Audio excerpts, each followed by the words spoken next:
আসসালামু আলাইকুম viewers, welcome back to my channel Naogaon রান্নাঘর। আমি আজকে রাঁধুনি রেডি মিক্স দিয়ে একটি রেসিপি দেখাবো আপনাদেরকে। তাহলে চলুন দেখি করতে যা যা লাগছে। উপকরণ: চিকেন 1.5 কাপ পরিমাণ নিয়ে নিয়েছি। এখানে ব্রয়লার মুরগির বুকের মাংস লাগবে 1.5 কাপ, একটি টমেটো, টোস্ট বিস্কিটের গুঁড়ো, 1 চামচ পেঁয়াজ বাটা, আদা রসুন জিরা মিক্সড পেস্ট। আদা রসুন জিরা কেউ চাইলে আলাদা করেও দিতে পারেন, তবে মিক্সড করে নিলে ভালো হয়, ব্যালেন্সটা বোঝা যায়। ফ্লাওয়ার, ফ্রেশ ফ্লাওয়ার, ময়দা যেটাকে বলে, বেসন, মরিচের গুঁড়ো, হলুদ। এখন আমরা একটি মিক্সিং বোল নিয়ে নিব।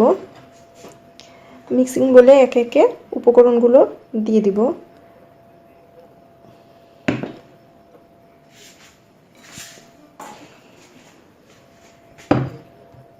মিক্সিং বোলে আমি 1.5 কাপ মাংস নিয়ে নিচ্ছি। মুরগির বুকের মাংস লাগবে। ব্রয়লার মুরগি হলে ভালো হয়, কারণ ব্রয়লার মুরগির মাংস নরম হয়, সফট হয়, জুসি হয়। এখন এতে আমি টমেটো দিয়ে দিচ্ছি। উপকরণগুলো একে একে এখন আমরা দিয়ে দিব।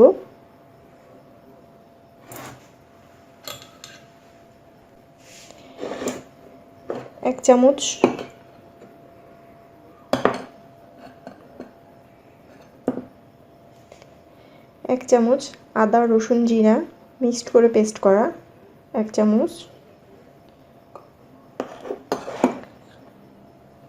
পেঁয়াজ, 1/2 চামচ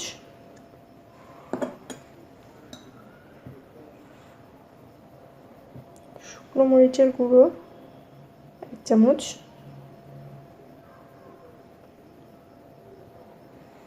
কেউ ঝাল বেশি খেতে চাইলে নিজের স্বাদ মতো মরিচ দিতে পারে, সমস্যা নেই। হলুদ পরিমাণ মতো,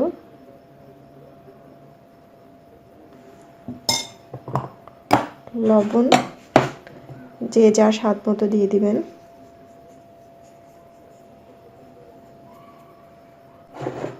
এখন আমি এটাকে মেরিনেট করে নেব, ভালোভাবে মেরিনেট করে নেব।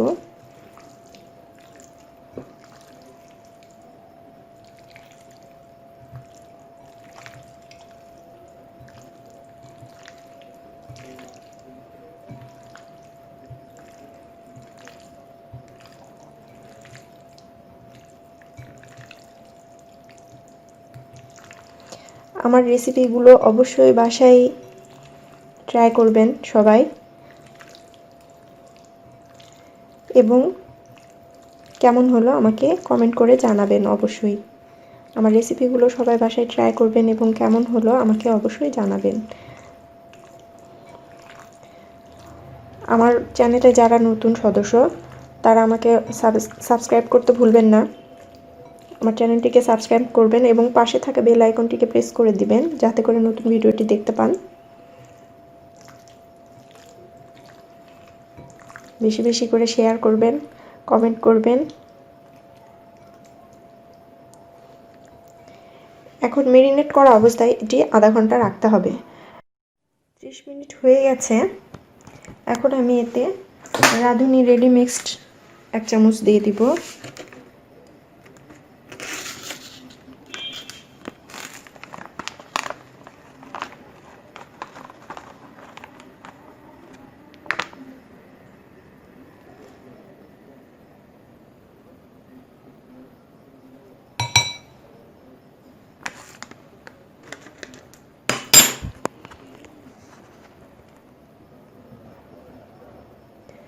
আবার ভালোভাবে মিক্সড করে নেব। আবারও ভালোভাবে মিক্সড করে নেব। ভালোভাবে মিক্সড হয়ে গেছে। এটাকে আবার আধা ঘন্টার জন্য ছেড়ে দেব।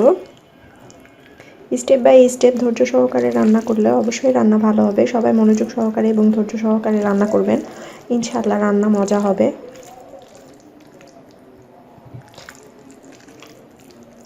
সবাই আমাকে কমেন্ট করে জানাবেন রেসিপিগুলো কেমন হচ্ছে, এবং আমাকে অবশ্যই লাইক করবেন, কমেন্ট করবেন, শেয়ার করবেন আমার চ্যানেলটিকে অবশ্যই সাবস্ক্রাইব করবেন। সবার কাছে আমার অনুরোধ। ফিরছি আরও আধা ঘন্টা পর। আমাদের মাংস রেডি হয়ে গেছে, এখন রান্না করব।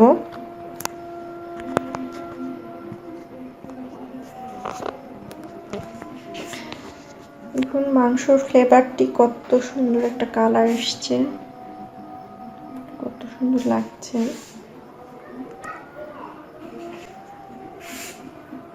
মাংসটি এখন রেডি হয়ে গেছে। এখন আমরা ময়দা এবং বেসন দিয়ে নেব। এতে হালকা একটু লবণ মিশিয়ে নেব। ময়দা এবং বেসনে একটু লবণ মিশিয়ে নিচ্ছি।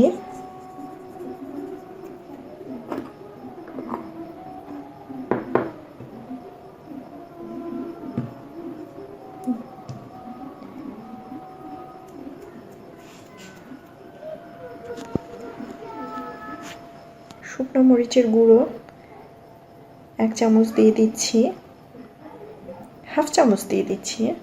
কেউ স্পাইসি বেশি খেতে চাইলে 1 চামচ দিতে পারেন।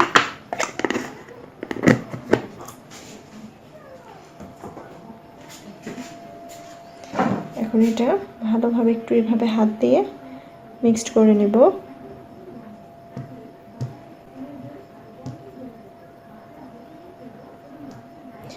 যেহেতু আমি ফোনে ভিডিও করছি, হয়তো বা পুরোপুরি ভালোভাবে দেখাতে পারছি না আপনাদেরকে, তারপরও আশা করছি বুঝতে পারবেন আপনারা, ভালো লাগবে। আমি এভাবে 1 পিচ করে মাংস নিয়ে নিব এবং খুব ভালোভাবে কোট করব। এভাবে চেপে চেপে কোটিং করে নিব, যে দেখতে পাচ্ছেন এভাবে চেপে চেপে কোটিং করতে হবে।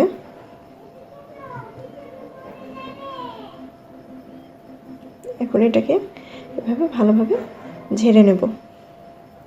নেওয়ার পরে আমি এই মাংসটাকে এখানে আমি সাদা পানি নিয়ে নিচ্ছি একটি বলে, পানির মধ্যে ছেড়ে দেব। দেখতে পাচ্ছেন বুদবুদ উঠছে, পানিতে ভিজে একটা বুদবুদ তৈরি হচ্ছে। এভাবে ভেজাতে হবে।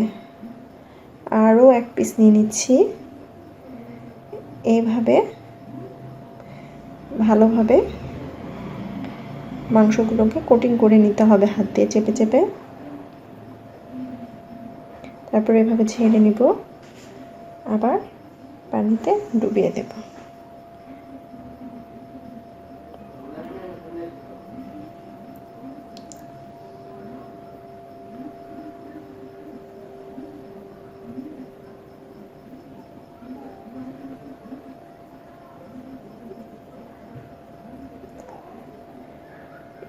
পর আবার পানিতে ডুবিয়ে দিব। আমি অফ ক্যামেরায় সম্পূর্ণ মাংস এভাবে তৈরি করে নিব, তারপর আবার ফিরছি। আমার সম্পূর্ণ চিকেন কোটিং করা হয়ে গেছে, পানিতে ডুবিয়ে দিয়েছি। টমেটোগুলো ছেড়ে দিয়েছি, এই টমেটোগুলো আমি রেখে দেব, এটা পরে এক্সট্রাভাবে ভেজে নেব। এখন আমি এই চিকেনগুলোকে একটু একটু করে আস্তে করে আলতোভাবে তুলে নেব এভাবে, তারপর আবার কোটিং করে নেব।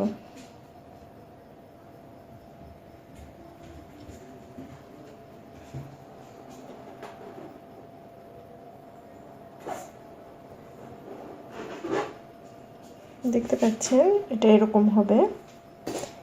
এরপর আমি বিস্কিটের গুঁড়া দিয়ে নেব।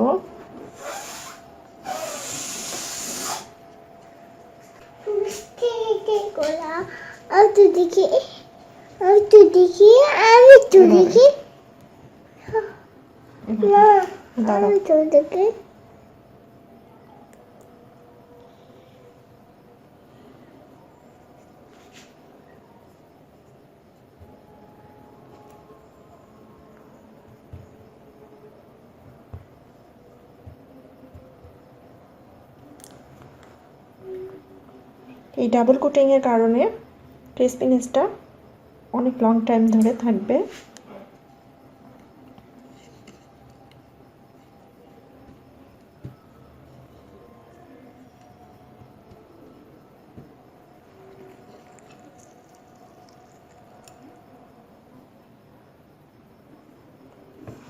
এভাবে পুরো মাংসগুলোকে কোটিং করে নেব। আমার মাংস কোটিং করা হয়ে গেছে। আমি এখন প্যানে জাল ধরিয়ে দিব, প্যান হিট করে নেব।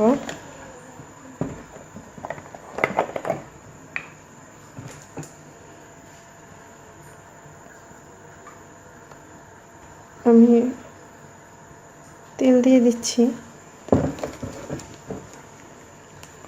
রূপচাঁদা সয়াবিন তেল একটু বেশি করেই দেব, কারণ ডুবো তেলে ভাজতে হবে।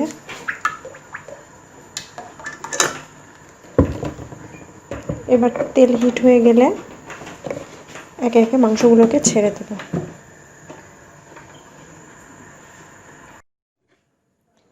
তেল হিট হয়ে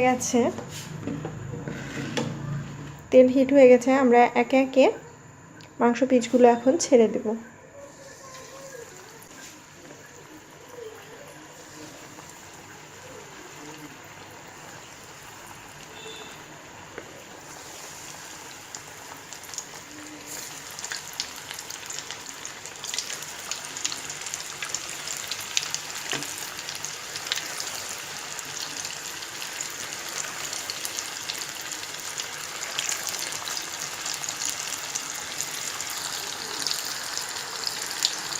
এক পিঠে হয়ে আসলে এগুলোকে উল্টিয়ে দিতে হবে।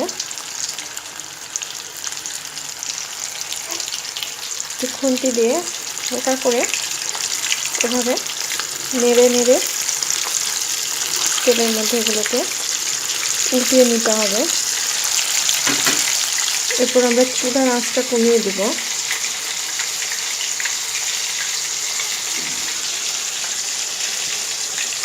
একদম লোতে,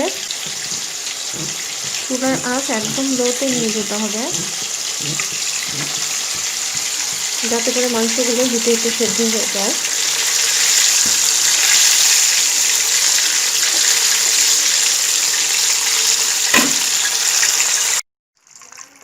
আমাদের মাংস হয়ে গেছে, চিকেন স্টু রেডি। এখন আমরা এটাকে এই যে এমন লাল হবে, তারপর উঠিয়ে নিব। এই যে সুন্দর একটা কালার চলে আসছে, এখন আমরা এটাকে উঠিয়ে নেব।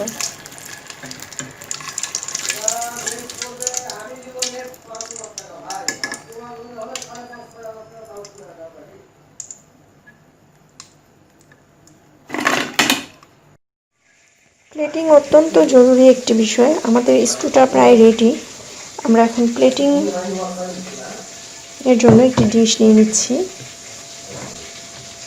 সবসময় একটা কথা মনে রাখবেন আপনারা, ডেকোরেশন সুন্দর হলে, পরিবেশন সুন্দর হলে সব কিছুই সুন্দর লাগে খেতে।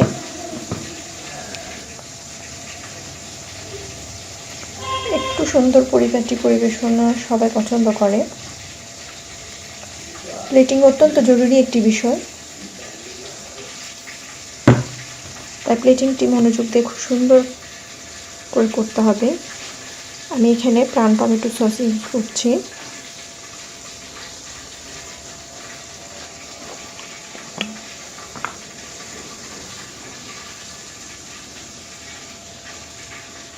প্লেটিংটা দেখিয়ে দিচ্ছি।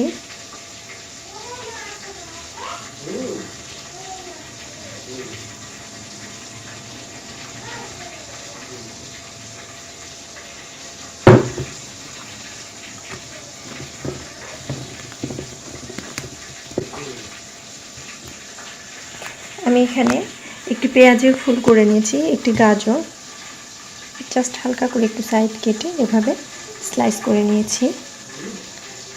এভাবে একটি কাঁচামরিচ মাছ বরাবর কেটে এভাবে কেটে নিয়েছি। একটি কাঁচামরিচ অর্ধেক, দেখতে পাচ্ছেন হাফ, এখানে দুভাগ করে কেটে নিয়েছি।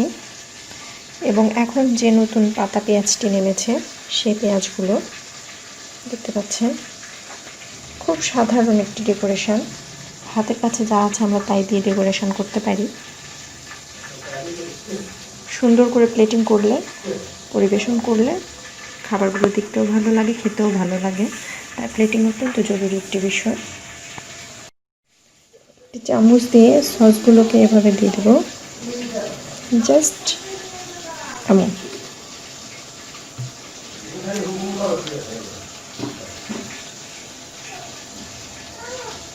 মরিচটাকে এভাবে রেখে দেব। দেখতে পাচ্ছেন কাঁচামরিচ কিচ্ছু না, জাস্ট মাছ বরাবর কেটে দুভাগে ভাগ করে নিয়েছি, এভাবে দিয়ে দেব। এখানে একটি পেঁয়াজের ফুল দিয়ে দিচ্ছি, এভাবে একটি গাজর রেখে দিয়েছি, এখানে একটি গাজর দিয়েছি।